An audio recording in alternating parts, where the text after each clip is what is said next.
Hello everyone, I am Surrender the Awesome and I'm back, and I'm ready to look at some more r/FYouKaren. But before I get started, make sure to like, comment, subscribe, and if I can convince you, perhaps this picture of my kitten will convince you. And, random fact about my cat society is that roller coasters there are required by law to be designed by somebody who is drunk. And also before I get started, don't forget to check out my other channel, Surrender Reviews, where I do video game, movie, and show reviews. Without further ado, let's get to this. So this first post here says, goes to a restaurant in a coastal town and complains about seagulls. And OP goes on to say, my daughter works at a barbecue stand. It's in a coastal town. Outside eating only at picnic tables. This Karen was livid about the seagulls as if the restaurant can really do anything about them. They comped her ribs, and even though they ate all of their food, they felt that they were entitled to a full refund. This review was posted within the hour. So much outrage over some birds. She complained about her daughter being overwhelmed with fighting them off when she was the one that walked away from her child because she just had to complain. Oh, this should be fun. And this person here says, 1 star. First time trying blank. My daughter and I decided to sit at the picnic tables to enjoy our meal. Within seconds, we were battling tiny ants crawling on our food trays, not enjoyable. Seagulls were flying around aggressively, which became so uncomfortable I got up to get boxes, leaving my daughter to protect our food, but the seagulls scared her and she became overwhelmed and couldn't fight them off. Could you maybe not take the food with you while you get boxes? Anyways, this person here goes on to say, and couldn't fight them off. The filthy birds grabbed our ribs right off our plate. The workers saw this happen and said they were never like this and offered to replace half of my half rack of ribs.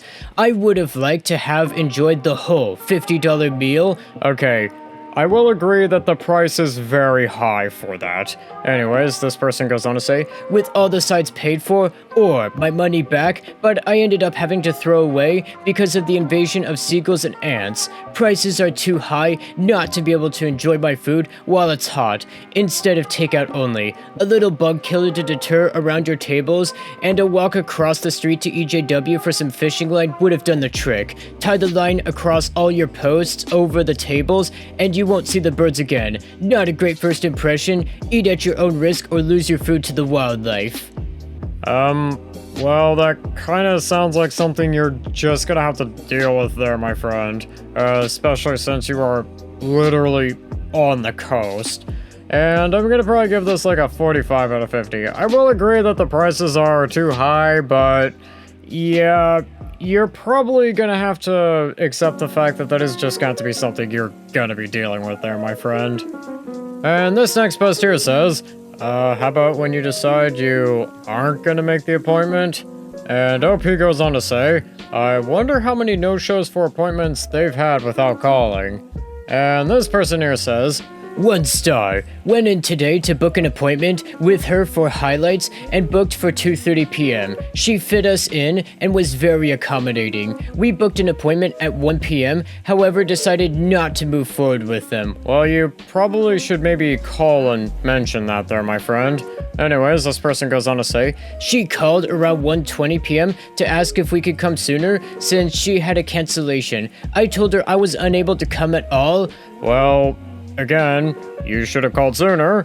Anyways, this person goes on to say, more than 1 hour before the present appointment. She was rude about it, saying we should have called sooner. Well, yeah, you should have. When should I have called her? Before I booked the appointment? I feel like this is something you kind of need to actually plan ahead and not just wing it. And I'm gonna probably give this probably a special out of 50.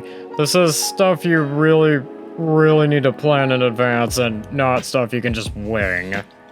And this next post here says, a woman refuses to believe my friend wasn't a nurse. And OP goes on to say, people are so weird, WTF? And this person here says, so I have my AirPods in, got my cup of coffee in one hand and my off-brand Stanley in the other. Walking down the hall, minding my own business. Lady steps out and goes, ma'am, my grandma needs a sponge and a cup of water. Me, I don't work here. Her, yes you do. I know all the nurses and you do. Well, clearly you don't know all the nurses. Anyways, this person goes on to say, me. No, I honestly don't work here. Her. Then why are you wearing that thing on your head? Me. My headband? I wear it to keep my hair out of my face. Her. So, can you get her a cup of water and a sponge? Me. Sure. I walked down to the nurses' station and told the nurses. She goes, I gotcha. This family member was hell-bent on me being a nurse here. Like, lady, I don't know what you're smoking, but can you share? That is so weird. The people you meet and places you go, I guess. For this one, I'm gonna probably give this like a 40 out of 50. I think this person is just more confused, if you ask me. And this next post here says, Karen Combat 2. And this meme here says, choose your fighter. Susan is gossipy and addicted to wine. Karen summons the manager. Brenda watches Grey's Anatomy and believes she is a medical expert. Yeah, pretty much. This is gonna get a me approved out of 50. And I think with that, that's gonna do it for today. Don't forget to like, comment, subscribe, and I'll see you in the next one.